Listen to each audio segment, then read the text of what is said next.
السلام علیکم ورحمۃ اللہ وبرکاتہ۔ نحمده ونصلی علی رسوله الکریم، اما بعد فاعوذ باللہ من الشیطان الرجیم، بسم اللہ الرحمن الرحیم۔ رب اشرح لی صدری ویسر لی امری واحلل عقدۃ من لسانی یفقهوا قولی۔ الحمد للہ العزیز الوہاب الکریم المنان، مزیل الشدائد وکاشف المصائب، فارج الہم کاشف الغم، مجیب دعوت المضطر، نحمدہ حمدا کثیرا ونشکرہ شکرا مزیدا۔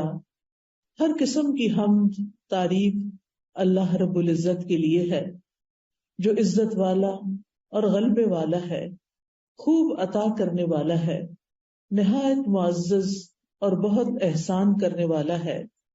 وہ سختیوں تکلیفوں کو دور کرنے والا ہے، مصیبتوں کا ہٹانے والا ہے، پریشانیوں کو دور کرنے والا ہے، غموں کو مٹا دینے والا ہے، لاچار کی دعا قبول کرنے والا ہے۔ ہم اللہ کی بہت زیادہ حمد کرتے ہیں اور اس کا بہت زیادہ شکر ادا کرتے ہیں۔ قرآن مجید میں اللہ تعالیٰ فرماتے ہیں وَإِذَا أَذَقْنَا النَّاسَ رَحْمَةً فَرِحُوا بِهَا وَإِن تُصِبْهُمْ سَيِّئَةٌ بِمَا قَدَّمَتْ أَيْدِيهِمْ إِذَا هُمْ يَقْنَطُونَ۔ اور جب ہم لوگوں کو اپنی رحمت کا مزہ چکھاتے ہیں تو وہ اس پر خوش ہو جاتے ہیں، اور اگر انہیں کوئی تکلیف پہنچتی ہے جو ان کے اپنے ہاتھوں نے آگے بھیجا ہوتا ہے اس کے سبب، تو یکا یک وہ مایوس ہو جاتے ہیں۔ یہ سورۃ الروم کی آیت نمبر 36 ہے۔ اس آیت میں انسانوں کی نفسیات کا ذکر ہے کہ انسان خوشی کے موقع پر کیا کرتا ہے اور غم کے موقع پر کیا کرتا ہے۔ یعنی جب اسے خوشی ملتی ہے تو وہ اترانے لگتا ہے، وہ اللہ کو بھول جاتا ہے، لیکن جب غم آتا ہے اور وہ ان کے اپنے ہی اعمال کی وجہ سے انہیں کوئی تکلیف پہنچتی ہے، مصیبت آتی ہے، تو پھر یکا یک وہ مایوس ہونے لگتے ہیں۔ یعنی بہت کم انسانوں کے اندر ایک اعتدال کا رویہ ہوتا ہے کہ جس میں وہ خوشی اور غم کے موقع پر اپنے آپ کو کمپوز رکھیں، خوشی کے موقع پر اللہ کا شکر ادا کریں اور غم کے موقع پر صبر و شکر سے کام لیں۔ لیکن انسان کا عمومی رویہ یہی ہے کہ انسان خوشی کے موقع پر شکر ادا کرنا بھول جاتا ہے اور اسی طرح تکلیف کے موقع پر صبر کرنا بھول جاتا ہے۔ لیکن مومن کا حال اس کے برعکس ہوتا ہے۔ مومن ہر چھوٹی اور بڑی نعمت پر اللہ سبحانہ وتعالیٰ کا شکر ادا کرتا ہے، اور پھر کسی بھی خوشی کو، نعمت کو، خوشحالی کو اپنی محنت کا نتیجہ نہیں سمجھتا، اپنا کمال نہیں سمجھتا۔ وہ یہ نہیں سمجھتا کہ یہ سب کچھ میں نے کیا ہے، بلکہ وہ یہ سمجھتا ہے کہ یہ سب کچھ میرے رب نے مجھے دیا ہے، اس لیے وہ رب ہی کی طرف رجوع کرتا ہے۔ اور جب تکلیف ہوتی ہے تو وہ سمجھتا ہے کہ یہ میری آزمائش ہے اور جلد ختم ہو جائے گی، لہٰذا وہ اسے دائمی نہیں سمجھتا کہ یہ ہمیشہ کے لیے میرے گلے پڑ گئی ہے، بلکہ نا امید ہونے سے بچتا ہے۔ تو مومن خوف اور امید کے درمیان رہتا ہے۔ اگر اس کے دل میں خوف آتا بھی ہے تو وہ اس سے نکل جاتا ہے، اور اللہ تعالیٰ سے رحمت کی امید اس کا خوف دور کر دیتی ہے۔ اس طرح انسان فخر اور غرور سے بھی باز رہتا ہے اور مایوس ہونے سے بھی رکا رہتا ہے۔ تو انسان اگر اپنی زندگی پر غور کرے تو جتنی اس کو نعمتیں ملی ہیں اس کے مقابلے میں تکلیفیں بہت کم ہیں، لیکن ہمارا حال یہ ہوتا ہے کہ ہم نعمتوں کا ذکر کرنا بھول جاتے ہیں، جبکہ اللہ تعالیٰ نے فرمایا فَأَمَّا بِنِعْمَةِ رَبِّكَ فَحَدِّثْ، کہ جہاں تک تمہارے رب کی نعمت کا تعلق ہے تو اس کا ذکر کرو، اس کو بیان کرو۔ نعمتوں کا ذکر کرنا چاہیے، نعمتوں کو یاد کرتے رہنا چاہیے، اپنے دل میں اور دوسروں کے سامنے بھی اللہ سبحانہ وتعالیٰ کا شکر ادا کرنا چاہیے۔ اللہ تعالیٰ اگر مال دیتا ہے، صحت دیتا ہے، عافیت دیتا ہے، امن اور آرام دیتا ہے، کھانے پینے کی وافر نعمتیں دیتا ہے، موسم اچھا ملتا ہے، ہمارے حالات اچھے ہوتے ہیں، ہم ایک پرامن جگہ پر رہتے ہیں، تو یہ ساری نعمتیں ایسی ہیں کہ جن کو پا کر انسان کو شکر گزار ہونا چاہیے۔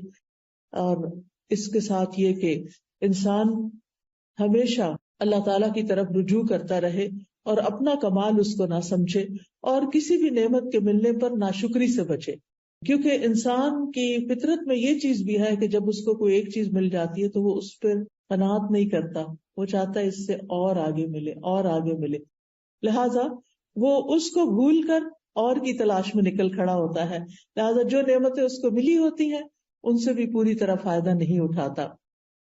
ہم دیکھتے ہیں کہ مومن کی ایک صفت یہ بھی ہے کہ وہ نعمت کی نسبت اللہ تعالیٰ کی طرف کرتا ہے، اس سے اللہ تعالیٰ اس سے راضی ہو جاتا ہے۔ اور دوسری طرف یہ ہے کہ انسان کے اوپر تکلیف کب آتی ہے؟ جب اس کا مال چلا جاتا ہے، جب اس کی اولاد کو کوئی تکلیف پہنچتی ہے، یا اولاد دنیا سے چلی جاتی ہے، یا پھر یہ ہے کہ کوئی آزمائش آ جاتی ہے مال میں، یا قحط پڑ جاتا ہے، یا دنیا کے حالات کچھ خراب ہو جاتے ہیں جیسے کووڈ آ گیا تھا، یا اور اسی طرح کے غم آ جاتے ہیں زندگی میں، تو ایسی صورت میں بندہ مومن مصیبت پہنچنے پر سب سے پہلے اپنا جائزہ لیتا ہے، کیا کہ کہیں میں نے کوئی گناہ تو نہیں کیا تھا، میری کوئی غلطی تو نہیں۔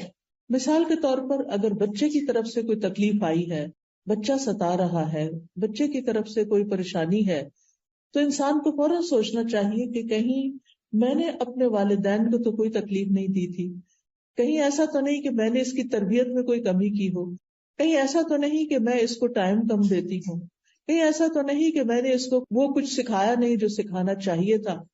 تو مومن جو ہے وہ فوراً اپنی غلطیوں کی طرف نظر دوڑاتا ہے، صرف اس بات کا شکوہ شکایت نہیں کرتا رہتا کہ بچہ ایسا ہے اور بچہ یہ کرتا ہے اور بچہ وہ کرتا ہے، اور آج کل کے تو بچے ہی ایسے ہیں، اور یہ تو میڈیا نے ان کو خراب کر دیا ہے، اور گیجٹس نے خراب کر دیا ہے، اور گیمز نے خراب کر دیا ہے۔ یہ ساری چیزیں بھی فراہم کرنے والے ہم خود ہی ہوتے ہیں، اور پھر بعض اوقات یہ ہوتا ہے کہ ہم خود اپنے ہاتھوں اپنے بچوں کو ایسی تعلیم دیتے ہیں کہ جس سے وہ نہ اللہ کے رہتے ہیں، نہ دین کے، نہ ایمان کے، اور نہ ماں باپ کے۔ یعنی جو بچے دین کو چھوڑ جاتے ہیں پھر عموماً وہ ماں باپ کو بھی چھوڑ جاتے ہیں، کیونکہ دین ہی ان کو یہ سکھاتا ہے کہ انہوں نے ماں باپ کا حق ادا کرنا ہے۔ قرآن مجید میں کئی مقامات پر اللہ تعالیٰ فرماتے ہیں وَاعْبُدُوا اللَّهَ وَلَا تُشْرِكُوا بِهِ شَيْئًا وَبِالْوَالِدَيْنِ إِحْسَانًا، اللہ کی عبادت کرو، اس کے ساتھ کسی کو شریک نہ ٹھہراؤ، اور والدین کے ساتھ احسان کرو۔ یہ سبق تو قرآن سکھاتا ہے، اسلام سکھاتا ہے، دین سکھاتا ہے، لیکن افسوس یہ کہ ہم نے ان کو دین ہی تو نہیں سکھایا۔ ہم عام طور پر ان کی دنیاوی تعلیم کے لیے تو پریشان ہوتے ہیں، لیکن دینی تعلیم کے لیے خاطر خواہ بندوبست نہیں کرتے۔ ناظرہ قرآن پڑھا لیا، زیادہ سے زیادہ خوش ہو گئے تو حفظ کرانا شروع کر دیا، لیکن دین کی انڈرسٹینڈنگ، دین کی سمجھ بوجھ، اس کے بارے میں ہم کم ہی غور کرتے ہیں۔ اب آپ دیکھیے کہ جن اسکولوں میں وہ جاتے ہیں وہاں تو ہر چیز دین کے الٹ جا رہی ہے، وہاں تو ان کو دین نہیں ملتا۔ مسجد ہم انہیں نہیں لے کر جاتے، وہاں بھی دین نہیں ملتا۔ پھر اس کے بعد آپ دیکھیں کہ گھر پہ ماں بھی دین نہیں سیکھی ہوئی، لہٰذا اس کو ماں بھی نہیں سکھاتی، باپ ہے تو وہ اپنی کمائی میں مصروف ہے، اور اگر زندگی کی دوڑ میں لگے ہوئے ہیں تو باپ کے ساتھ ماں بھی مصروف ہے، تو اس صورت میں بچے دین سے دور ہو جاتے ہیں۔ تو اس میں آپ دیکھیے کہ جب بچے کے پاس کوئی موقع ہی نہیں، اس نے دین سیکھا ہی نہیں، وہ دین والوں سے ملا ہی نہیں، اس نے دین کی خوبصورتی کو جانا ہی نہیں، اور ہم صرف گھر میں اسے حکم دے رہے ہیں نماز پڑھ لو، قرآن پڑھ لو، اور بس یہی دین سمجھتے ہیں ہم، تو نتیجہ کیا ہوتا ہے؟ وہ دین سے تو دور ہوتا ہی ہے، ماں باپ سے بھی دور ہو جاتا ہے، اور پھر خاندان اور رشتے دار اور سبھی کو چھوڑ جاتا ہے۔ اس لیے اگر کوئی ایسی چیز ہو تو ہمیں اس صورت میں اللہ سبحانہ تعالیٰ کی طرف رجوع کرنا چاہیے، اپنے گناہوں کی معافی مانگنی چاہیے۔ It's never too late. بچہ عمر کے کسی بھی حصے میں پہنچ چکا ہے تو آپ اللہ سے مایوس نہ ہوں، آپ خوب رو رو کر دعائیں کریں، اللہ کو پکاریں، اللہ سے مانگیں، اللہ تعالیٰ ضرور اس کو لوٹائے گا۔ بعض صالحین کہتے ہیں کہ میں اپنے گناہ کا اثر اپنی سواری میں اور اپنی بیوی کے اندر، اپنے بچوں کے اندر دیکھ لیتا ہوں، کیونکہ جب میں اللہ کی نافرمانی کرتا ہوں تو وہ میری نافرمانی شروع کر دیتے ہیں، یعنی ان کے اندر کوئی نہ کوئی ایسی چیز آ جاتی ہے کہ جو میرے لیے تکلیف کا باعث بنتی ہے۔ اور پھر یہ ہے کہ غم اور تکلیف میں مایوس نہیں ہونا چاہیے، کیونکہ یہ مایوسی جس طرح عام طور پہ آپ نے سنا کہ کفر ہوتی ہے، یعنی اللہ کی ناشکری ہے، اور پھر یہ کہ یہ ہوتی کیوں ہے؟ یقین اور ایمان کی کمزوری کی وجہ سے۔ یعنی انسان کا جب یقین کمزور ہو جاتا ہے، ایمان کمزور ہو جاتا ہے، اللہ کا سہارا وہ چھوڑ بیٹھتا ہے، اللہ سے مایوس ہو جاتی. اللہ سے کیسے ہم مایوس ہو سکتے ہیں جبکہ زمین و آسمان کی ساری قوتیں اور سارے خزانے اللہ کے ہاتھ میں ہیں. اگر ہماری زندگی میں کوئی کمی ہو رہی ہے تو اللہ تعالیٰ تو صرف کن کہہ کے اس کو پورا کر سکتا ہے. لہذا انسان کو کبھی مایوس نہیں ہونا چاہیے. اور مایوسی کیا ہوتی ہے؟ کسی چیز کے مل جانے کی آرزو ختم ہو جانا، زندگی میں کوئی امید نہ رہنا، زندگی میں کوئی خوشی نہ رہنا، کسی چیز پر ایکسائٹڈ نہ ہونا. اور پھر یہ ہے کہ اللہ کی رحمت سے مایوس ہو کر بعض اوقات لوگ خودکشی کا سوچنے لگتے ہیں، بعض اوقات لوگ دعا مانگنا چھوڑ دیتے ہیں، کچھ لوگ نماز پڑھنا چھوڑ دیتے ہیں. تو یہ تمام چیزیں جو ہیں یہ انسان کی حالات میں کچھ بہتری نہیں لاتی.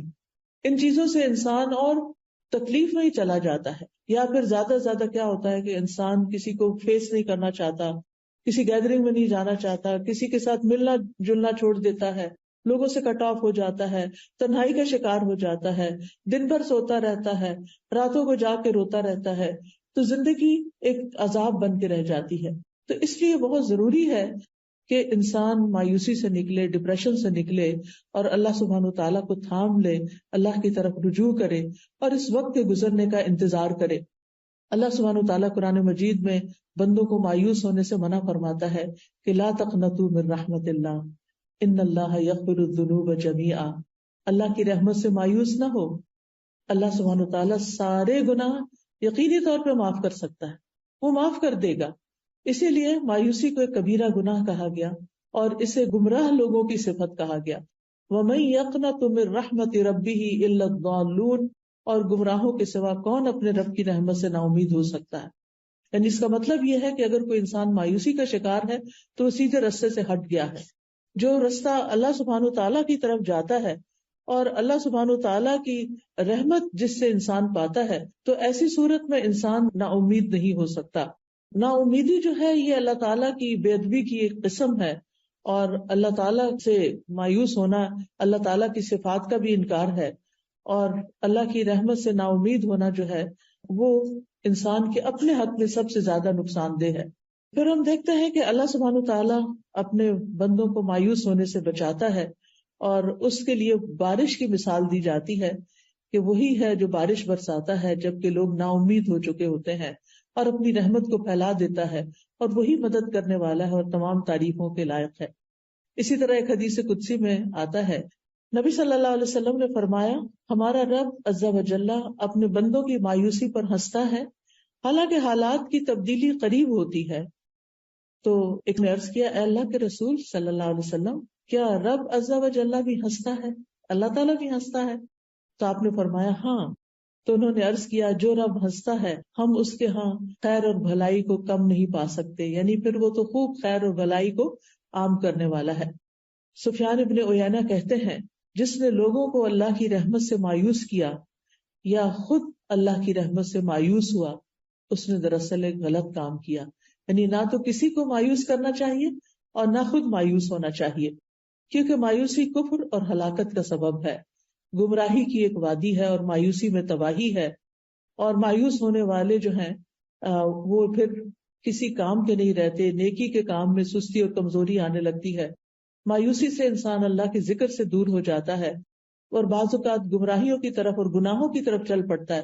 بعض لوگ ڈرنک کرنا شروع کر دیتے ہیں، بعض لوگ نشے کا شکار ہو جاتے ہیں، اور انسان پروڈکٹیو نہیں رہتا، مجبوراً جو دنیا کے کام کرنے پڑتے ہیں، حتیٰ کہ کھانے پینے سے بھی غافل ہو جاتا ہے، اس کو کھانا پینا بھی اچھا نہیں لگتا، اس کے دل سے سکون اڑ جاتا ہے، سکینت ختم ہو جاتی ہے، بے قراری اور غم اس کی زندگی پہ چھا جاتا ہے، اس کے دل کے اندر ایک بگاڑ آ جاتا ہے. اور پھر ایسی صورت میں انسان کو چاہیے کہ اپنا سیلف انالیسس کرے تاکہ وہ اس کنویں سے باہر نکلے، اس مصیبت سے باہر نکلے. ہم سب کے لیے کچھ سوال ہیں، میں سوال کرتی جاؤں گی، آپ اپنا جائزہ لیتے جائیں کہ کیوں میں اللہ کی رحمت سے مایوس ہوئی، کب ہوئی، کن کن مواقع پر میں پریشان ہوتی ہوں، وہ کون سی چیز ہے جس کی وجہ سے میرے اندر چڑچڑا پن آ جاتا ہے. آپ گھر جا کے ان سوالوں کو لکھ بھی سکتے ہیں. یعنی پہلے تو مرض کو ڈائگنوز کریں کہ وہ کون سی چیز ہے جس کی وجہ سے مجھے بہت غصہ آ جاتا ہے، میں بہت پریشان ہو جاتی ہوں، میں ڈپریشن میں چلی جاتی ہوں، میں مایوسی میں چلی جاتی ہوں۔ دوسرا سوال یہ کہ پھر میں اس سے نکلنے کے لیے کیا کرتی ہوں، یعنی کیا میں اس میں جب گرتی ہوں تو پھر میں گری رہتی ہوں یا میں باہر آنے کی کوشش کرتی ہوں؟ اس وقت میری کیفیت کیا ہوتی ہے؟ رونا دھونا، یا شکوے شکایت کرنا، یا ہر وقت اٹھتے بیٹھتے آہوزاری کرنا، یا پھر کسی علم والے سے، کسی ڈاکٹر سے، کسی سائیکیٹرسٹ سے، کسی دینی عالم سے رجوع کرنا۔ آپ دیکھیے کہ ہم میں سے ہر ایک کی آزمائش فرق ہوتی ہے، لیکن دنیا کا کوئی انسان ایسا نہیں کہ جو آزمایا نہ جائے۔ مثلاً ہم چھوٹی چھوٹی چیزوں پر بھی اپنی زندگی میں پریشان ہوتے ہیں۔ مثال کے طور پر آپ جس گھر میں رہتے ہیں وہاں کا شور، بچوں کا شور یا کسی کا اونچا بولنا آپ کو بہت ڈسٹرب کرتا ہے، جس کی وجہ سے آپ سارا دن ڈسٹرب ہی رہتے ہیں۔ پھر اسی طرح کسی کا اصول توڑنا، مثلاً آپ اپنے ہسبینڈ کے ساتھ گاڑی میں جا رہے ہیں، وہ اسٹاپ سائن پہ رکتے نہیں، وہ ڈرائیونگ کرتے ہوئے اسپیڈ لمٹ سے آگے چل پڑتے ہیں، اس طرح کی چھوٹی چھوٹی باتیں۔ وہیں گاڑی میں بیٹھے بیٹھے آپ پریشان ہو جاتے ہیں، آپ اتنے شوق سے کسی پکنک پہ جا رہے ہیں لیکن وہ جو راستے میں ٹریفک رولز توڑے جا رہے ہیں اور آپ ٹینس بیٹھے ہوئے ہیں کہ ابھی کسی کو آپ نے دیکھ لیا تو اب شامت آئی اور اب پتہ نہیں کیا ہوتا ہے، کوئی ایکسیڈنٹ ہو، یعنی سارا وقت جو ہے وہ آپ کا ایک ٹینشن میں، ایک پریشانی میں اور ایک خوف میں اور ایک غم میں گزرتا ہے، حتیٰ کہ آپ نہ ریلیکس ہوتے ہیں، نہ کوئی بات کرتے ہیں، نہ ہنس سکتے ہیں، نہ خوش ہو سکتے ہیں۔ سارا وقت آپ کی نظر جو وہ سڑک پر ہی لگی ہوئی ہے کہ اب پتہ نہیں کیا ہوگا اور اب کیا ہوگا۔ اسی طرح کچھ لوگوں کی پریشانی روپے پیسے میں، بزنس میں، جاب میں کمی کی وجہ سے ہوتی ہے۔ کبھی لوگوں کو اپنے خاندان والوں سے بہت شکوے شکایات ہوتے ہیں، والدین سے شکایتیں ہوتی ہیں، پھر شوہر ایسا مل گیا، پھر بچے ویسے ہو گئے، پھر بہن بھائی ایسے ہیں، پھر رشتہ دار ایسے ہیں، زمانہ ہی ایسا ہے، لوگ ہی ایسے ہیں، کوئی بھی اچھا نہیں، سبھی سے بد دل، سبھی سے مایوس، کوئی توجہ نہیں دیتا، کوئی مجھ سے محبت نہیں کرتا، یعنی اس قسم کی باتوں میں کھوئے رہتے ہیں۔ کچھ لوگوں کو اللہ کا شکر ہے کہ صحت کا بھی مسئلہ نہیں ہوتا، رشتہ داروں کا بھی، ان میں سے نہ مالی بس سب نعمتیں ہیں، وہ پوری دنیا کو اپنے سر پہ بٹھا دے۔ کس ملک میں کیا ہو رہا ہے اس کی خبریں سن، اس کی سن، رہتے یہاں ہے 20 سال سے پاکستان نہیں گئے لیکن پاکستان کے حالات پہ اتنے دکھی اور اتنے غمگین رہتے ہیں کہ جیسے ان کے اس دکھ اور غم کی وجہ سے سارے حالات ٹھیک ہو جائیں گے۔ جس محفل میں بیٹھیں گے وہاں پالیٹکس ڈسکس کرنا شروع کر دیں گے اور مستقل ایسا لگتا ہے کہ جیسے وہی سب سے زیادہ ایکسپرٹ ہیں ان ساری چیزوں پہ، حالانکہ ان ساری باتوں کا ان کی ذات سے کوئی خاص تعلق نہیں ہے۔ جب آپ کسی ملک میں رہتے نہیں ہیں تو اس کے غم پالنے سے آپ کا کچھ بھلا نہیں ہونے والا۔ تو یاد رکھیے، خوشی یا مصیبت پہنچنے پر اپنے رویے، اپنے ری ایکشن کو دیکھا کریں کہ میں اس پر ری ایکٹ کس طرح کرتی ہوں، اور پھر اس ری ایکشن کے بعد وٹ نیکسٹ، میں کیا کرتی ہوں۔ یعنی مثال کے طور پر شوہر کی کوئی بات بری لگی، اس کے ساتھ غصے سے ری ایکٹ کیا، اس کے بعد اس کا بھی موڈ آف ہو گیا، آپ کا بھی ہو گیا، اب سارا دن کوئی بول چال نہیں، اب سارا دن اپنے آپ کو کھائے چلے جا رہے ہیں۔ اب آپ کو کرنا کیا چاہیے؟ اب آپ سوچتے ہیں کہ اب یہ حالات ٹھیک کیسے ہوئے، کہ کچھ مرد حضرات تو ایک دفعہ ناراض ہو جائے تو پھر دن ہی لگ جاتے ہیں ان کو واپس لوٹنے میں، تو پھر آپ کو یہ پریشانی لگتی ہے کہ اب پتہ نہیں کس دن گھر کا ماحول ٹھیک ہوگا، اور پھر ابھی ٹھیک ہو نہیں رہتا کہ پھر دوبارہ کوئی مسئلہ پیش آ جاتا۔ تو ضرور سوچیں کہ کہیں میری وجہ سے تو نہیں یہ ہوتا، کہیں میں تو اس کا سبب نہیں، کہیں میں تو اوور ری ایکٹ نہیں کر جاتی۔ کیونکہ دو چوائسز ہوتی ہیں آپ کے پاس، ایک یہ کہ آپ کسی ایسی سچویشن کو جو آپ پسند نہیں کرتے اس کو اگنور کر جائیں، وہاں سے ہٹ جائیں، وہاں سے نکل جائیں۔ کوئی بات بری لگی ہے تو تھوڑی دیر کے لیے اپنے آپ کو کنٹرول کر لیں، زبان سے کچھ نہیں نکالیں۔ ٹھیک ہے آپ کے چہرے پہ تو ضرور آئے گا کہ آپ کو اچھا نہیں لگا، لیکن اگر آپ اپنا منہ زپ کر کے باہر نکل جاتے ہیں تو آپ کے لیے آئندہ آسانی ہو جائے گی، تھوڑی دیر کے بعد وہ دھواں چھٹ جائے گا اور حالات نارمل ہو جائیں گے۔ لیکن اگر آپ اس وقت وہاں بول پڑتے ہیں اور اونچی آواز سے بول دیتے ہیں اور نیگیٹولی ری ایکٹ کرتے ہیں تو وقتی طور پر تو آپ کا غصہ جو ہے وہ نکل جائے گا، لیکن اس کا خمیازہ لانگ ٹائم تک بھگتنا پڑے گا۔ اور پھر اگر ایک انسان ریپیٹڈلی ایسی حرکت کرتا ہے تو وہ بدنام بھی ہو جاتا ہے، یہ تو ہے ہی ایسی، اس سے تو یہی توقع رکھنی چاہیے۔ تو اگلا جو آپ اپنی ڈائری میں جا کے لکھیں گے یا کسی کاغذ پر، وہ یہ کہ خوشی یا مصیبت کے پہنچنے پر میرا رویہ کیا ہوتا ہے، اور پھر یہیں سے آپ نکال سکتے ہیں کہ میرا رویہ کیا ہونا چاہیے. آپ اس پیپر کو یوں دیکھیں کہ جیسے یہ کسی کی بات لکھی ہوئی ہے کہ اس نے خوشی یا غم کے موقع پر یہ رویہ اختیار کیا، تو آپ کہیں گے ہے اس کا دماغ صحیح ہے، ایسا کیوں کیا؟ یعنی آپ کو اپنا رویہ خود ہی درست نہیں لگے گا. اس کے بعد یہ ہے کہ جب کوئی معاملہ خراب ہو جائے، جب حالات پریشان کن ہو جائیں، تو پھر آپ اپنے قابل اعتماد لوگوں سے ڈسکشن کر سکتے ہیں، سوال کر سکتے ہیں، اس معاملے کا حل پوچھ سکتے ہیں. لیکن اگر سامنے والا جس کو آپ اپنی کہانی سنا رہے ہیں، اگر وہ آپ کو آئینہ دکھانے کی کوشش کرے کہ یہ غلطی ہے دراصل آپ سے شروع ہوئی ہے، تو اس کو اپنے اوپر ایک حملہ نہ سمجھے، اس کو اس کی خیر خواہی سمجھے کہ یہ شخص میرا ہمدرد ہے، کیونکہ آپ نے پہلے اس پر ٹرسٹ کیا، اسی لیے تو آپ اس کے پاس گئے.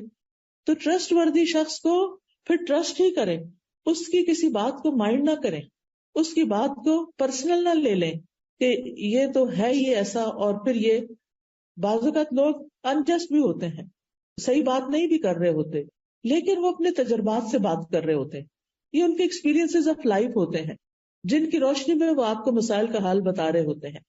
تو ایسی صورت میں جب آپ ڈسکشن کر رہے ہوں تو اس میں سب سے پہلی بات یہ، یعنی آپ کو مسئلہ پیش آیا، اب آپ کسی کے پاس گئے، آپ مسئلہ بتا رہے ہیں، سب سے پہلے تو اپنے آپ کو کام ڈاؤن کریں. مسئلہ بتاتے ہوئے جذباتی نہ ہو، اپنے جذبات کو ایک طرف رکھ دیں، کیونکہ بہت سے لوگ جب مسئلہ بتاتے ہیں تو یا رونے لگتے ہیں، یا پھر کافی دیر تک ان کو سمجھ نہیں آتی کہ انہوں نے کہنا کیا ہے. دوسروں کا وقت بھی بہت قیمتی ہوتا ہے. جب آپ کسی کے پاس کوئی مسئلہ لے کر جائیں تو پہلے گھر سے ہوم ورک کر کے جائیں کہ میں نے کیا پوچھنے کے لیے جانا.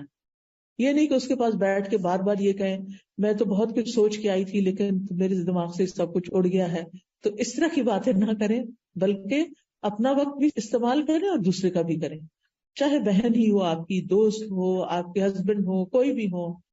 پہلے سے ہوم ورک کریں کہ میں نے کہنا کیا ہے، اور پھر جب آپ اس کے پاس جائیں اپنی بات کو اچھے سے بتائیں اور اس کی بات کو پوری توجہ کے ساتھ سنیں، بہت اچھے سے سنیں، بیچ میں اس کی بات نہ کاٹیں، بیچ میں نہ بولیں.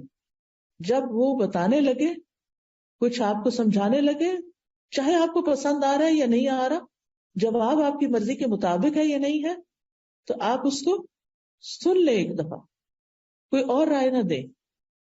پھر آپ بیٹھ کے اس کی نیت پہ شک نہ کرنے لگے، یعنی کہ اس کی نیت ہی خراب ہے، یہ تو میرا بھلا چاہتا ہی نہیں. کیونکہ دنیا میں کوئی ٹول ایسا ابھی تک ایجاد نہیں ہوا جس سے کسی کی نیت پرکھی جا سکے. اس معاملے میں بھی اور عام طور پر بھی کسی کی نیت کو اٹیک نہ کریں. جو بھی انسان ہے، جیسا بھی ہے، اس کے بارے میں حسن ظن رکھیں، اس کے بارے میں پازیٹو سوچیں کہ یہ اچھا انسان ہے. انلیس کہ وہ کوئی ایسی چیز کرے تو اس معاملے میں اس کو ایکسکیوز کر دیں، لیکن چھوٹی موٹی غلطیوں سے یا کسی کی ٹنگ سلپ سے اس میں ہنسنا نہ شروع کر دیں یا اس کے بارے میں برا خیال نہ کریں. پھر آپ دیکھیے کہ جب آپ گفتگو کریں، اپنا مسئلہ بیان کریں، تو اپنی نیت کو بھی ٹٹولیں کہ آپ کیوں مسئلہ بیان کر رہے ہیں، اور پھر یہ کہ آپ واقعی مسئلے کا حل چاہتے ہیں یا صرف کتھارسس چاہتے ہیں کہ آپ کو کوئی مل جائے کہ جس کے سامنے اپنی کہانی سنائے. بعض لوگ ایسا بھی کرتے ہیں کہ کسی کے پاس جاتے ہیں، اس کو مسئلہ سناتے رہتے ہیں اور اس سے پوچھنے کی زحمت بھی نہیں کرتے کہ آپ اس بارے میں کیا کہتے ہیں. جب ساری کہانی سنا چکتے تو پھر کہتے ہیں بس یہی تھا جو آپ کو بتانا چاہ رہے تھے، اینڈ دیٹس اٹ، کہانی ختم ہو گئی ہے، اب ہمارا غصہ دور ہو گیا. کوئی مشورہ ملے یا نہ ملے، اور اس نیت سے تو جاتے ہی نہیں کہ کوئی مشورہ ملے گا تو اس پہ عمل کرنا ہے، وہ تو صرف اپنے دل کی بھڑاس نکالنے کے لیے بعض اوقات ہم جاتے. اور پھر ایک شخص کو بھی سنا کے تسلی نہیں ہوتی، کچھ باقی رہ جاتا ہے، پھر کوئی اور دوسرا پکڑ لیتے ہیں، اس کے ساتھ بیٹھ جاتے ہیں، اس کو سناتے ہیں، کوئی تیسرا مل جاتا ہے، اس کو سناتے ہیں، اور پھر اس طرح اپنے آپ کو مزید کنفیوز بھی کرتے ہیں. تو بہرحال ہمیں بات طریقے سے کرنی ہے، جس سے بھی کرنی، ہم میں سے ہر ایک کو ضرورت ہوتی ہے کاؤنسلنگ. اور پھر یہ ہے کہ اپنی رائے دوسروں پہ مسلط نہیں کرنی، بلکہ دوسروں کے نقطہ نظر کو سمجھنے کے لیے دھیان لگانا ہے اور اگر آپ کو دوسرے کی کوئی بات سمجھ نہیں آئی تو شائستہ انداز میں اس سے سوال بھی کرنا ہے کہ آپ اپنی بات دہرا دیجئے. اور پھر یہ ہے کہ انسان کو غم، پریشانی، دکھ، مایوسی سے نکلنے کے لیے کچھ اور کام بھی کرنے، یعنی دوسروں سے صرف باتیں نہیں کرتے رہنا، اپنے آپ سے بھی کچھ بات کرنی ہے. ایسے مواقع پر اپنے آپ کو ٹائم دیجیے، اپنے آپ سے سوال کیجیے، اپنے آپ کو کچھ سکھائیے. کیسے؟ نمبر 1، اس دنیا کی حقیقت کو سمجھیں. جو لوگ اس دنیا کی حقیقت کو سمجھ جاتے ہیں ان کی پریشانیاں ختم ہو جاتی، کیونکہ وہ اس دنیا کی طرف نہیں دیکھتے بلکہ وہ آگے کی دنیا کو دیکھتے ہیں. وہ یہاں کے غم بھلا دیتے ہیں آخرت کے غموں کے ساتھ، کیونکہ غم کا مقابلہ غم سے کرنا ہے نا. تو جب ان کو آخرت کی فکر لگ جاتی ہے تو دنیا کی بہت سی فکریں سب سائڈ ہو جاتی ہیں. وہ کہتے ہیں یہ تو کچھ بھی نہیں. جب زمین کے اوپر رہنا مشکل لگتا ہے تو زمین کے اندر جو لوگ پڑے ہوئے ہیں قبرستانوں میں، جب ان کے بارے میں سوچیں گے تو کیا ہوگا؟ زمین کے اوپر رہنا پرسکون لگے گا. رات کو اگر نیند نہ آئے اور خیالات ڈسٹرب کریں تو اپنی سوچ کا رخ موڑیں ان لوگوں کی طرف جو قبروں کے اندر ہیں اور ان کو ایک پل کے لیے بھی چین نہیں ہے. تو آپ سوچیں کہ مجھے تو اللہ نے اتنا اچھا کمرہ دیا ہے، اتنا اچھا گھر دیا ہے، اتنا کمفرٹیبل بیڈ دیا ہے، میرے لیے ہیٹنگ اور کولنگ کا انتظام ہے، میرے پاس سب کچھ ہے، میں آخر کس بات پہ پریشان ہو رہی ہوں؟ تو یاد رکھیے مشکلات اور پریشانیاں زندگی کا حصہ ہیں. کیوں؟ اس لیے کہ اللہ سبحانہ وتعالیٰ نے ہمیں اس دنیا میں ٹیسٹ کرنے کے لیے بھیجا ہے. الذی خلق الموت والحیات لیبلوکم ایکم احسن عملا. وہ جس نے موت اور زندگی کو بنایا تاکہ تمہارا امتحان لے کہ تم میں سے کون اچھے عمل کرتا ہے، کس کے ریاکشنز، کس کے رسپانسز زیادہ اچھے ہیں. یعنی زندگی میں کام کاج کرتے ہوئے کسی بھی چیز، کوئی بھی کام، چاہے آپ ڈرائیونگ کر رہے ہیں، چاہے آپ کوکنگ کر رہے ہیں، چاہے آپ لانڈری کر رہے ہیں، ان ساری چیزوں میں انسان تھکتا ہے کام کرتے ہوئے. کچھ لوگ ہوتے ہیں وہ اظہار نہیں کرتے، ان کا وقت بھی گزر جاتا ہے، اور کچھ لوگ ہوتے ہیں ہر تھوڑی دیر کے بعد کہتے ہیں آج تو بہت تھک گئی. یعنی جو پاس بیٹھے ہوں گے وہ بیزار ہو جائیں گے سن کر آپ کی تھکاوٹ کی باتیں. نتیجہ کیا ہوگا؟ وہ آپ کے پاس بیٹھنا نہیں چاہیں گے. پھر آپ اور پریشان ہوں گے کہ یہ لوگ مجھے ٹائم نہیں دیتے، مجھے توجہ نہیں دیتے، میری بات نہیں سنتے. اصل میں آپ نے خود ہی بگایا ان کو ایسی باتیں کر کر کے جن کو نہ کر کے بھی گزارا ہو سکتا تھا. قرآن مجید میں اللہ تعالیٰ فرماتے سورۃ البلد میں لقد خلقنا الانسان فی کبد، یقیناً ہم نے انسان کو بڑی مشقت میں پیدا کیا ہے. اس دنیا میں انسان کے لیے ایک کے بعد ایک مشقت ہے. سوچئے جب ایک انسان پیدا ہوتا ہے، دنیا میں آ رہا ہوتا ہے، ماں کتنی مشقت سے جنم دیتی ہے، اور یہ مشقت صرف ماں کے لیے نہیں ہوتی، اس بچے کے لیے بھی ہوتی ہے جو دنیا میں آنے کے لیے پش کرتا ہے اور باہر کو آتا ہے. کتنی چھوٹی سی جگہ سے نکل کے آتا ہے وہ. آپ میں سے جو لوگ اس پروسیجر سے گزر چکے ہیں، آپ سوچئے کہ وہ دن شاید زندگی کا سب سے مشکل دن تھا جب آپ نے بچے کو جنم دیا تھا، اور اس وقت آپ سوچتے تھے کہ پتہ نہیں میں زندہ بھی رہتی ہوں کہ نہیں. ایسی صورت میں جب ہمارا آغاز ہی مشقت سے ہوا، آمد ہی تکلیف کے ساتھ ہوئی ہے، تو پھر اینٹیسپیٹ کرنا چاہیے کہ آئندہ زندگی میں بھی مشکلات تو ہوں گی. ہمیں اس دن کا درد یاد نہیں، لیکن اگر آپ اپنی مدر سے پوچھیں تو وہ بتائے گی کہ دنیا میں آتے ہی آپ نے رونا شروع کر دیا تھا. کیوں رو رہے تھے بھائی؟ شیطان نے آ کے زور سے تھپڑ مارا. حدیث سے پتا چلتا ہے، میں اپنے پاس سے بات نہیں بتاتی، کہ ابن آدم جب پیدا ہوتا ہے شیطان پہلے سے انتظار میں کھڑا.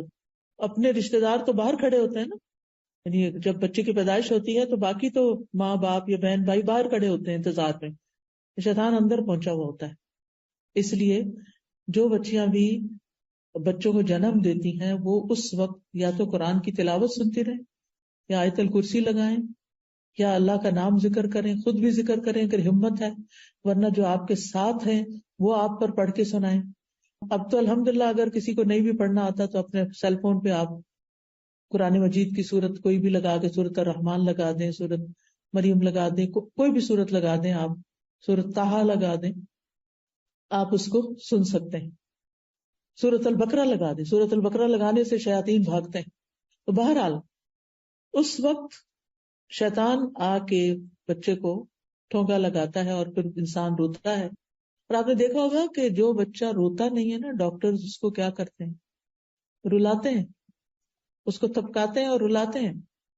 پھر آپ دیکھیے کہ آپ کو بھوک لگی تھی، آپ کو ماں کے سینے سے لگایا گیا، ماں کو تکلیف ہوتی؟ پہلے بچے کی دفعہ خاص طور پہ، اور ہر بچے کی دفعہ جب وہ دودھ پلانا شروع کرتی ہے تو اس کو تکلیف ہوتی ہے. بچے کو مشکل ہوتی ہے نا، کتنی مشکل ہو. اس کو سک کرنا نہیں آ رہا ہوتا، وہ منہ میں رکھ کے سو جاتا ہے، اس کو ماں ہر وقت جگاتی ہے، اٹھو دودھ پیو. کیونکہ جو بچے نہیں دودھ پیتے اس وقت، یا ان کو غذائیت پوری نہیں ملتی، تو کیا ہوتا ہے؟ واپس ہاسپٹل لے جانا پڑتا ہے. کتنی مشقتوں سے بچہ صحیح طور پر کئی دن میں دودھ پینے کے قابل ہوتا ہے، اور ماں کی تکلیف دور ہوتی ہے کہ وہ بچے کو پلا سکے. پھر آپ دیکھیے کہ آپ کھانا شروع کرتے ہیں. جب آپ پہلی دفعہ کھانا کھاتے ہیں یا پہلی دفعہ مرچیں کھاتے ہیں، یعنی دیسی بچے جو ہیں ان کے ماں باپ کو لازم ہوتا ہے کہ بچوں کو بچپن میں مرچ کھلائیں تاکہ بڑے ہو کے کھا سکیں. تو آپ دیکھیے کہ کتنا مشکل ہوتی، بار بار پانی پی رہے ہوتے ہیں.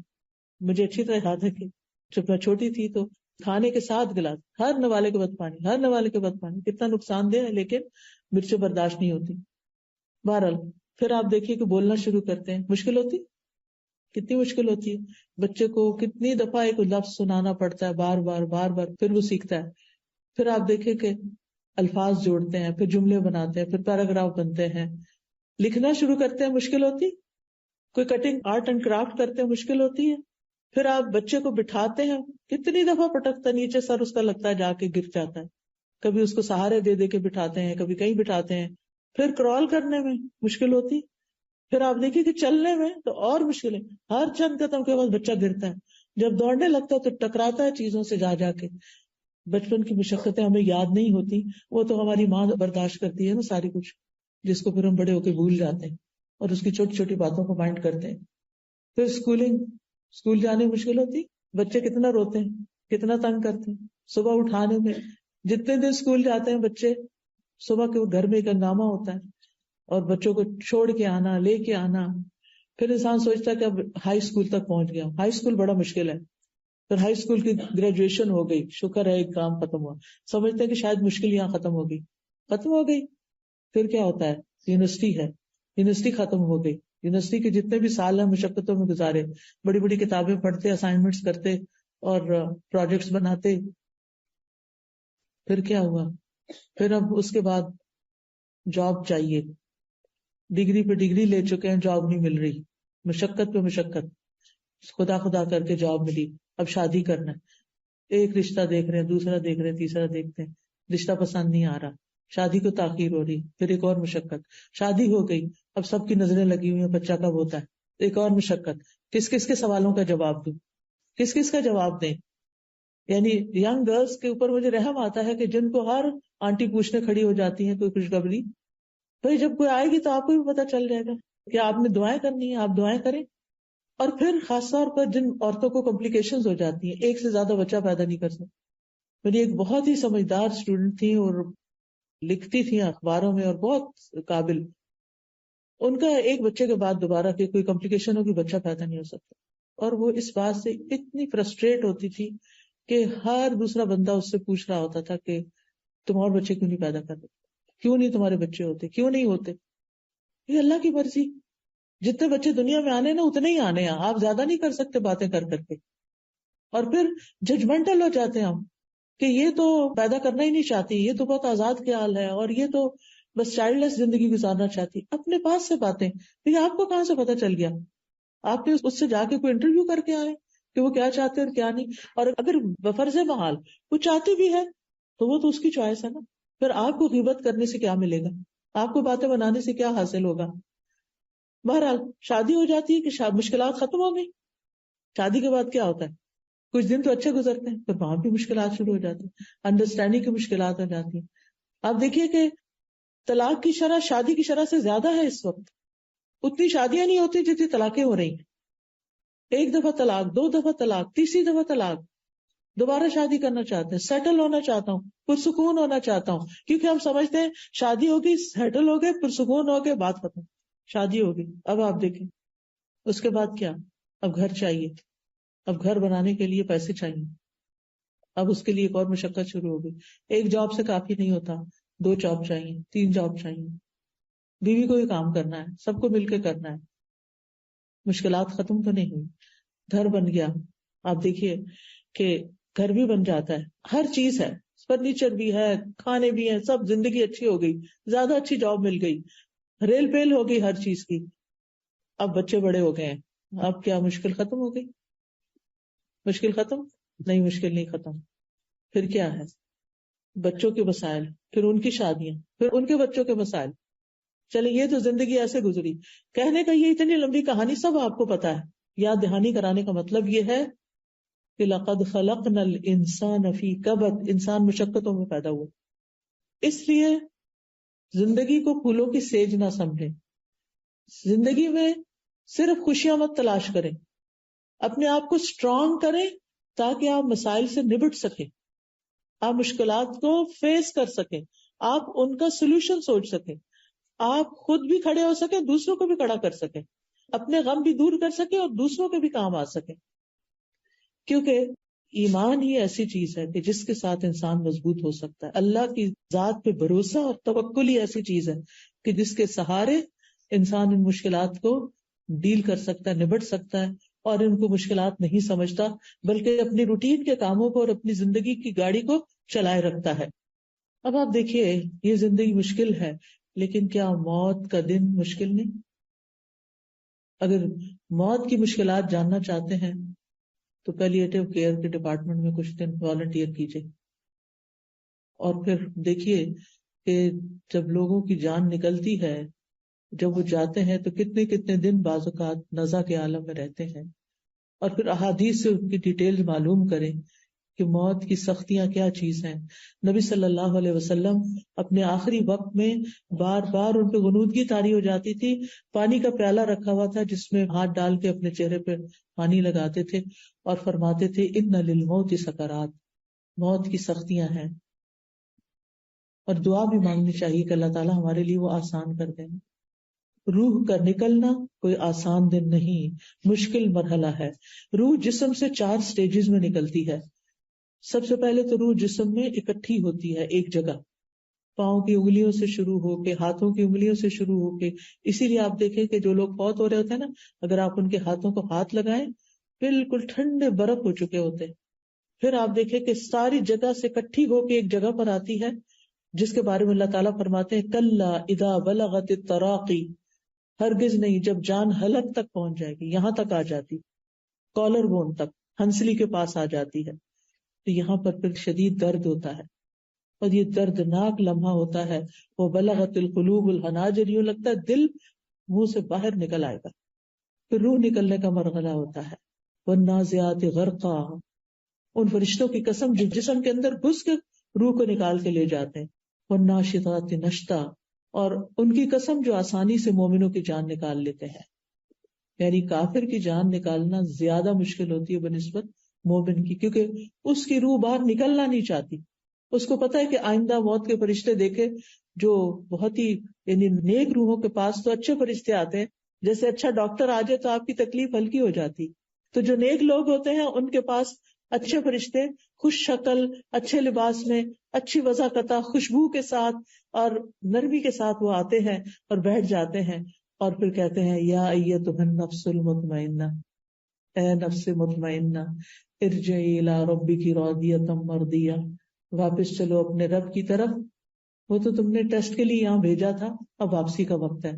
واپس چلو اپنے رب کی طرف راضیۃ، اس حال میں کہ تم رب سے راضی ہو. کیونکہ اس وقت بھی شیطان بہکاتا ہے، یہ دیکھو تمہارا رب تمہارے ساتھ کیا کر رہا ہے. مومن کہتا ہے میں اپنے رب سے راضی ہوں. جیسے دنیا میں تکلیف کی حالت میں وہ اپنے رب سے راضی رہتا تھا، موت کے وقت بھی راضی رہتا ہے. راضیۃ مرضیہ، ایسے شخص پر رب کی رضا بھی آ جاتی.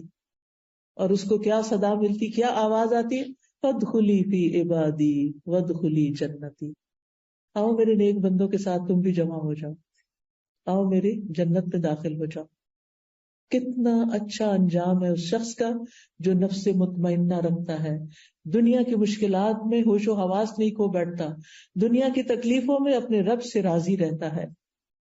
پھر آپ دیکھیے کہ کچھ لوگ دنیا میں سوچتے ہیں کہ اگر ہم خودکشی کر لیں گے تو ہماری زندگی کی مصیبتیں ختم ہو جائیں گی. واقعی جب کبھی میرے پاس کوئی ایسا شخص آتا ہے کہ اور بتاتا ہے تو میں اس سے پوچھتی ہوں تم واقعی سمجھتے ہو کہ خودکشی سے تکلیفیں ختم ہوں گی یا اس سے بھی زیادہ بڑی ہوں گی؟ ہاں یہ تو ہے کہ حرام موت ہے، پھر ایسا اور ویسا ہو گیا، تو پھر یہ تکلیفیں بڑی ہیں. یہ وہ عقل مند تو یہی سوچتا ہے نا، یہ تکلیف برداشت کر لو، یہ ورتھ ہے برداشت کرنا بنسبت اس سے بڑی تکلیف کے. بہرحال اس کے بعد کیا ہوتا ہے انسان کے ساتھ، کہاں جاتا ہے مرنے کے بعد؟ قبر میں جاتا ہے. قبر کا مرحلہ آسان ہے؟ آسان ہے؟ نو. قبر ہر ایک کو بھیجتی ہے، مومن کو بھی، کافر کو، منافق، سب کو پریس کرتی ہے.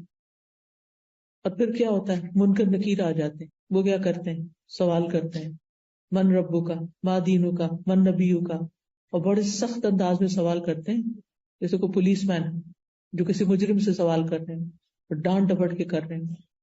اور اس وقت آپ دیکھیں کہ مجرم کا حال پھر کیا ہوتا ہوگا. وہ کہتا ہے مجھے نہیں پتا، میں نے سنا تھا، لوگ کہتے تھے، میں بھی کہتا تھا. اس نے رب کو نہیں جانا، رب کی معرفت حاصل نہیں کی، رب کی پہچان ہی نہیں. دنیا میں آئے ہیں، سب کچھ رب کا دیا ہوا کھا رہے ہیں، پی رہے ہیں، ہر چیز کر رہے ہیں، اور رب کو ہی نہیں جانتے، رب کو ہی نہیں پہچانتے. اگر کوئی بچہ آپ سے کہہ دے میں نہیں جانتا آپ کون ہے، کیسا لگے گا آپ کو؟ اگر آپ کا بچہ آپ کو کہہ دے I have nothing to do with you, I don't know who you are، میں نہیں جانتا آپ. آج کے دور میں ایسے بچے ہیں، ماں باپ کو ہی ابینڈن کر دیتے ہیں کہ we are done with you، اب ہم آپ سے کبھی نہیں ملیں گے.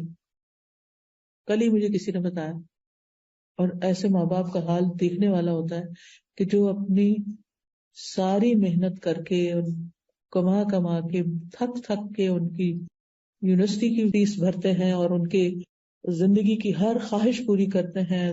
دور کی یونیورسٹیوں میں جا رہے ہیں تو آسانی کے لیے اپارٹمنٹ رینٹ پہ لے کے دیتے ہیں، اور معلوم نہیں کیا کیا کام کر رہے ہوتے ہیں. اور پھر جب بچے پڑھ جاتے ہیں، اپنی جاب کرنے لگے، انڈیپینڈنٹ ہو جاتے، پھر کہتے ہیں ہو آر یو، ہم نہیں جانتے آپ کو، ہم نے تو نہیں کہا تھا آپ ہمارے ساتھ یہ کریں.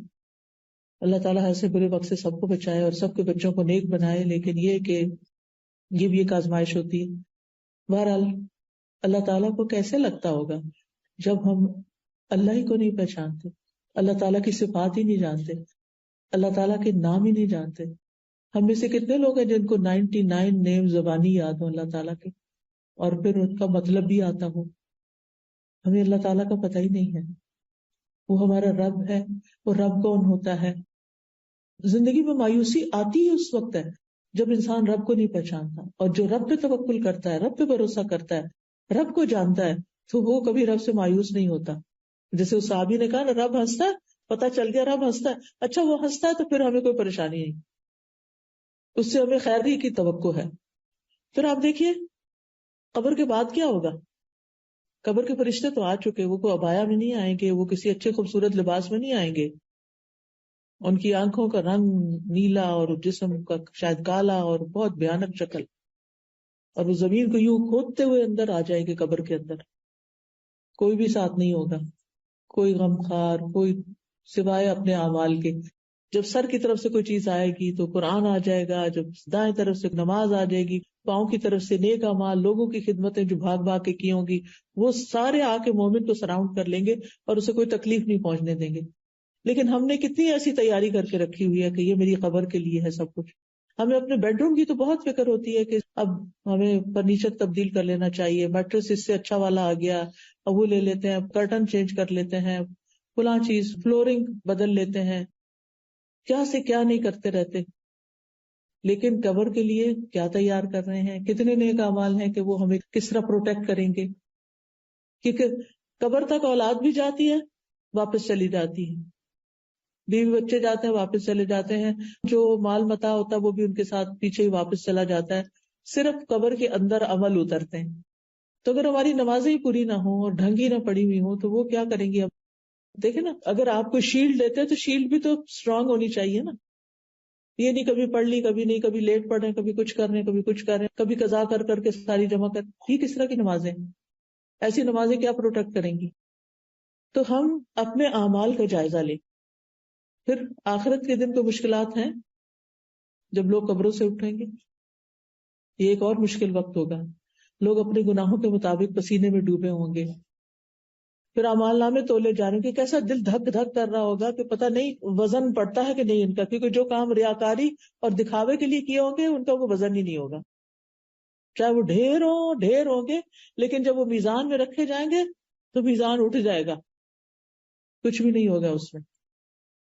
پھر آپ دیکھیے پھر اللہ تعالیٰ کے سامنے پیش ہونا ہوگا، کیسے جواب دیں؟ کوئی ایک سوال کا جواب ہم دے سکیں گے؟ کیونکہ اللہ کو تو سب پتا ہوگا. کوئی جھوٹ بھی نہیں بول سکتے، کوئی دھوکہ فریب، کوئی باتیں ٹال مٹول بھی نہیں کر سکتے. دنیا میں تو کوئی کوشچن کرتا نا ہمیں، جیسے بچہ ہم سے کچھ پوچھتا ہے تو ہم نہیں بتانا چاہتے تو ہم اس کا دھیان بانٹ دیتے ہیں.